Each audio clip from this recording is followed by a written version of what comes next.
ರಾಜ್ಯದ ಮರ್ಯಾದೆ ಕಳಿತಿರ್ತಕ್ಕಂಥ ಗೃಹ ಇಲಾಖೆ ರಾಜ್ಯದಲ್ಲಿ ಪದೇ ಪದೇ ಏನದ ಕೊಲೆ ಪ್ರಕರಣಗಳು ಹೆಚ್ಚಾದರೂ ಕೂಡ ಇವತ್ತಿನ ದಿವಸ ರಾಜ್ಯದ ಗೃಹ ಮಂತ್ರಿ ಎಚ್ಚೆತ್ತುಕೊಳ್ಳದೆ ದಿವ್ಯ ನಿರ್ಲಕ್ಷ್ಯ ವಹಿಸಿರತಕ್ಕಂಥದ್ದು ಮೇಲ್ನೋಟಕ್ಕೆ ಕಂಡು ಬರ್ತಿದ್ದು. ಜಿಲ್ಲೆಗಳಲ್ಲಿ ಮೊನ್ನೆ ನಡೆದಿರ್ತಕ್ಕಂಥ ಏನದ ಕಾಲೇಜಿನಲ್ಲಿ ನಡೆದಿರ್ತಕ್ಕಂಥ ಕೊಲೆ ಹತ್ಯೆ ಪ್ರಕರಣ ಇನ್ನೂ ಮರೆಮಾಚಿಲ್ಲ.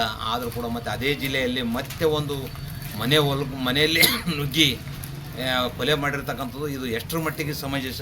ಮಾನ್ಯ ರಾಜ್ಯದ ಮುಖ್ಯಮಂತ್ರಿಗಳು ಮತ್ತು ಗೃಹ ಸಚಿವರು ಇದಕ್ಕೆ ಉತ್ತರ ಕೊಡಬೇಕು. ತಕ್ಷಣ ಅದನ್ನು ಅವ್ರ ಮೇಲೆ ಕಠಿಣ ಕ್ರಮ ಕೈಗೊಂಡು ಅವ್ರನ್ನ ಎನ್ಕೌಂಟರ್ ಮಾಡ್ತಕ್ಕಂಥ ವ್ಯವಸ್ಥೆಗೆ ಮುಂದಾಗಬೇಕು ಮತ್ತು ಅವರಿಗೆ ಸೂಕ್ತ ಭದ್ರತೆ ಮತ್ತು ಸೂಕ್ತ ಪರಿಹಾರ ಕೊಡ್ತಕ್ಕಂಥ ವ್ಯವಸ್ಥೆಗೆ ರಾಜ್ಯದ ಸರ್ಕಾರ ಮುಂದಾಗಬೇಕು ಮತ್ತು ಗೃಹ ಸಚಿವರು ತಕ್ಷಣ ರಾಜೀನಾಮೆ ಕೊಡಬೇಕಂತಕ್ಕಂಥದ್ದು ನನ್ನ ಆಗ್ರಹ.